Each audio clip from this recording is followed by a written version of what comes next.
God says that he has more from me. God says that I may have been broken, but he's going to give me something better. He's going to heal me. He's going to heal my spirit. And I knew that I had to have faith that I could break free from that depression to break free from it. I truly believe even if I would have accepted Christ and continued the way I was, that I never would have broke free from my depression. I had to really, like I said, it went back to meditating on God's word and what he said about me, because I'm loved and God has a bigger purpose for me. Jesus did not die on the cross for me to leave me where I was. He died for my sins and he has something better for me. And he loves me the way I am, whether I have one hand, whether I have two or four, it doesn't matter, whether I have no hands. And then it was a process of exercising, and it was very hard at first, especially working with prosthetics and things like that. I used to bench a lot. I used to do a lot of curls. I loved doing upper body when I was in high school and things like that. And it was what was fun and really kind of was a stress reliever, kind of incited stress at the beginning, because I had to use these new prosthetics. I had to learn how to use them. And I was dealing with so much pain trying to use these things. And because I hadn't really used my arm either after I had had the accident, I just kind of laid up. I wouldn't do anything with it. So my nerves were super hypersensitive. So the things that I once enjoyed doing now cause me pain. And I prayed about it and I asked God, just take this pain from me. Just take this pain. And God kept telling me, you have to suffer through this pain, and I'm going to give you strength to overcome it. And after months and months and months of work, using those prosthetics and fighting that depression and saying, oh God, I just don't want to do this today. I don't feel like it. I don't want to do this today. God kept telling me, get up, dust yourself off, and go do this. God, I just don't have anything in me. I don't have anything in me. My spirit dwells within you. You can do this. Get up, go exercise, and get it done. I'm going to make you better. I'm going to heal you through this. But this is the process that you have to go through. But you have to have faith that in the end that I'm going to take this pain away and I'm going to give you strength, and my strength will be perfected in your weakness.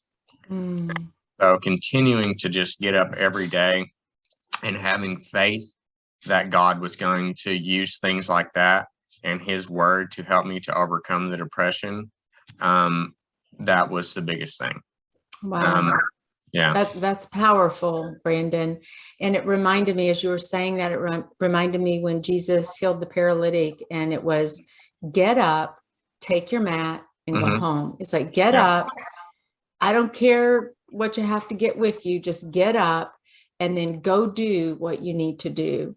And it's also equally insightful that it's this affirmation that you're giving yourself along the way, and it's rejecting the lies and resisting the temptation to just lie there, but instead clinging to those truths that God gives to you, and basically allowing him to journey with you through that pain and through the suffering. Because generally as humans, we want to go around it, over it, under it. We want to do anything we can to avoid the pain and the frustration and the agony and the suffering that we have to go through sometimes to get healed or to become healed, because it's almost like a demolition derby in our hearts and our brains, because stuff has to get really messy first, and it's really frustrating and it can be kind of difficult, but we trust, like you did, continually looking to the future, trusting that God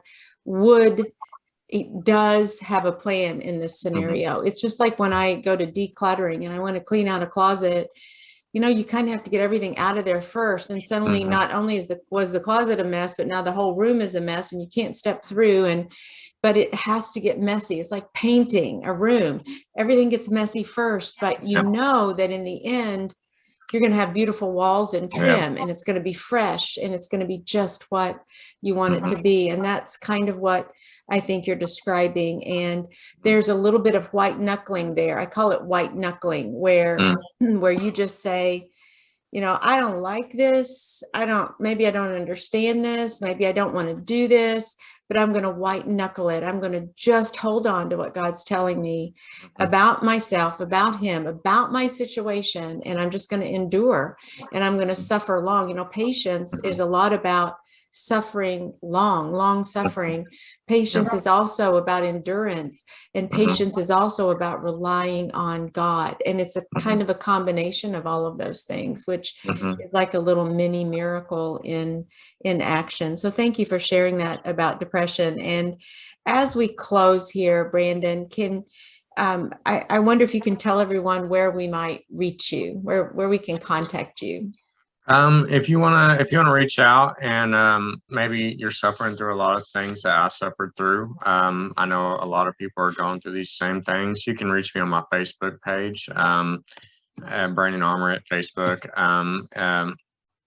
It's we call it Overcomer Mentoring, is is the name of our brand, I guess. And you can